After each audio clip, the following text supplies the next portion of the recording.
Hey everybody, my name is Jackson Altman and this is my presentation on real estate development, the industry I'd like to work in.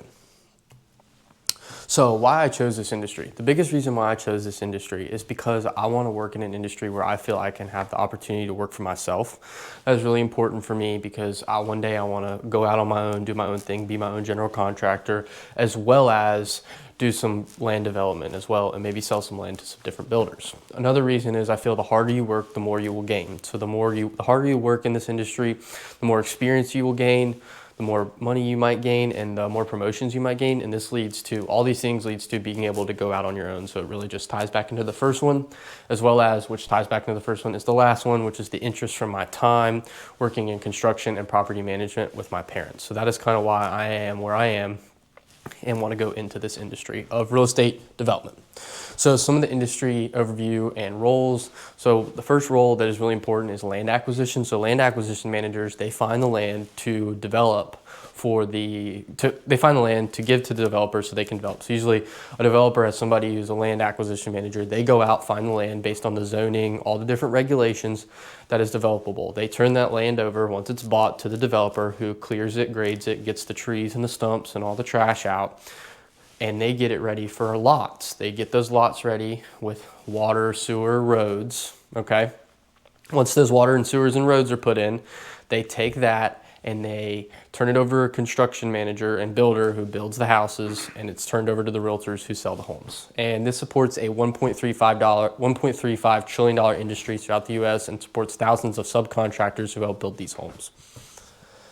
So industry growth and size. So here we have a newly privately owned housing unit started single family on the blue line, and in the red line we have 30-year fixed mortgage rates. So as you can see here, the 30-year fixed mortgage rate is right around 6.4%, and we're right about 1 million new homes started in the US for the year 2025. So interest rates and new houses built really stems from each other. So the higher the interest rate, the lower the new houses built, and the lower the interest rate, the more new houses are being built. This kind of relies on the fact that if you have a $300,000 home, right, on a 30-year mortgage with a 3% interest rate, it costs you about $455,000 over the lifetime of that loan.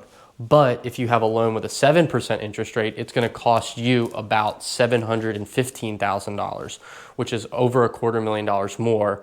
So the lower the interest rate, the more likely and the more inclined people are going to buy. And since COVID, we've had some interest rate fatigue. With such low interest rates, less people are buying. But a lot of these larger construction companies have their own financing, which allows them to give lower interest rates. So that's why we see a lot of these larger corporate construction companies succeeding lately in a lot of these different fastly growing areas. So some of the technical skills needed, the first technical skill I feel like you need is financial and market analysis. You need to really determine, is the demand at this location really present, and are houses needed here? As well as, is the demographic trends here? So does it need to be a 55 up community? Do they need to be traditional home? Does it need to be a cheaper, fastly built home?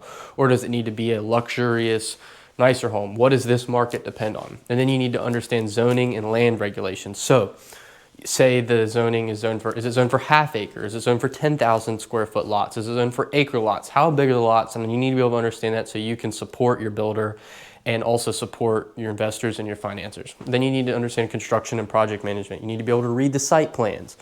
Can you understand what needs to be built, when it needs to be built? Also, you need to be able to coordinate contractors, architects, engineers, all these people that get these permits in and help you get this process done, because without those plans, without coordinating all those people, you won't get a project done. So you have to be able to do all that. And some of the soft skills I feel are needed is you need to be able to communicate well and have presentation skills.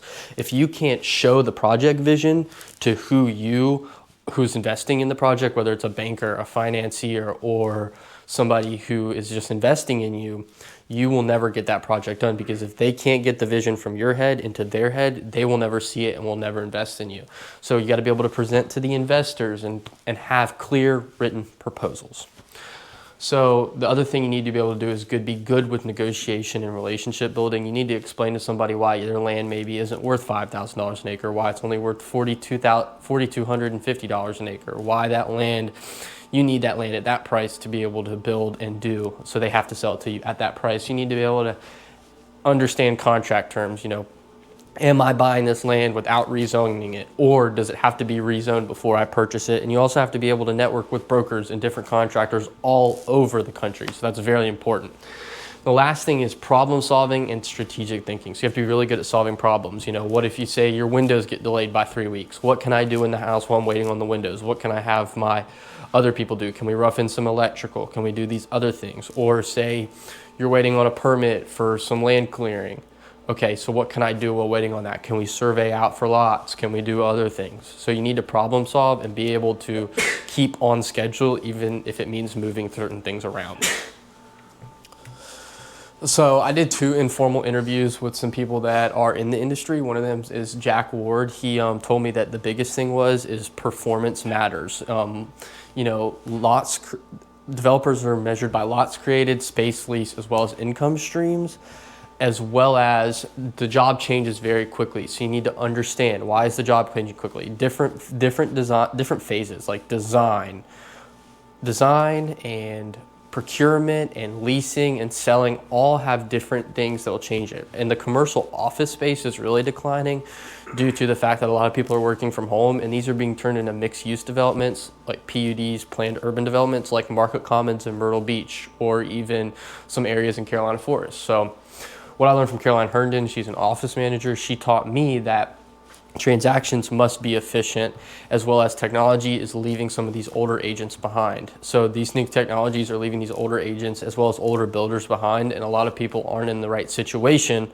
to be doing these transactions. So technology is really advancing at a faster pace than maybe some of these older agents, real estate agents, can keep up. So definitely what I learned about the industry from these 2 is real estate development can be very unpredictable due to things like banks, mortgage rates, financing, buyers, economic conditions, and different parts of the industries are all facing very, very, very, very unique challenges. So that's pretty much what I've learned from them. So what the company I did my research on was D.R. Horton. D.R. Horton is America's largest home builder. They are in 125 markets and operate in 36 states, building almost 90,000 new construction homes a year. So they build single family homes, and they have 4 different markets they kind of do towards. They have their express homes, which is their cheaper, their traditional, their freedom series, which is their 55 and up, and their emerald, which is their more luxurious. They operate a business structure that is very well modeled and allows them to control the whole process.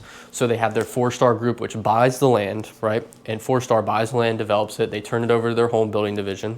The home building division will build the homes and get them permitted and CO'd. And once they are CO'd, they then have rental opportunities. Sometimes they rent the homes out, or sometimes they sell them. And where they stand out is their financial services. So normally when somebody goes and buys a home, they get a mortgage from a bank, but now D.R. Horton is offering mortgages with lower rates. So that allows them to be competitive and match those 2 to 3% rates that people had interest rate fatigue on from COVID a couple of years ago. So this works because they have full control over land development, home construction, and finance. And this allows them to have lower costs through volume. So industry challenges and opportunities for D.R. Horton. So as you can see here, the average price of a home has risen from $340,000 in 2016 for a new home to almost $540,000. That's almost $200,000 in a span of less than 9 years. I think that's the biggest challenge for these home builders is inflation, higher construction costs. The producer price index for commodity and special indexes for construction materials has gone up. You can see here's 2000. It's gone up almost 50% in the past 25 years, which is very, very strong. So, you know, a cyclical housing market due to demand because of recessions and economic conditions, you know, the worse the economy is doing, the less people are buying houses, the better the economy is doing, the more houses are being bought. So the affordability pressure just from inflation and other things really affects these people. So the best market right now, like the best opportunity for these markets is these entry-level homes, which D.R. Horton really, really works in really well. So that's where they specify in is these things, and their growth in rental housing, as well as they have a lot of expansion, and a lot of companies are expanding in the Southeast, you know, Florida, Georgia, Texas, the Carolinas are getting very big. A lot of people are moving away from these cities. So these express homes by D.R. Horton are just any smaller, cheaper home is really excelling right now because a lot of people can't afford it due to higher interest rates and higher inflation. So what I've learned with this information, what I've learned about the industry and where I will go with this information. So the housing market is very cyclical. So we need to remember that, it's based on demand, and there's not a high demand due to a recession that the industry may slow down. And big builders, when with scale and diversification, as well as affordable housing, remains the top segment inside the United States right now. So I think where I plan to go with this information is I plan to go to work at different internships, maybe with D.R. Horton, Lennar, and maybe get a job in the real estate industry. I already sell real estate right now, so I'm already in the industry, and I'm trying to push myself by networking with different brokers, different builders, and other things like that. I want to use this research to guide my path to a career in real estate development. Thank you. I really appreciate it. Does anybody have any questions? Thank you. Have a good day. Hey, GoPro, stop recording.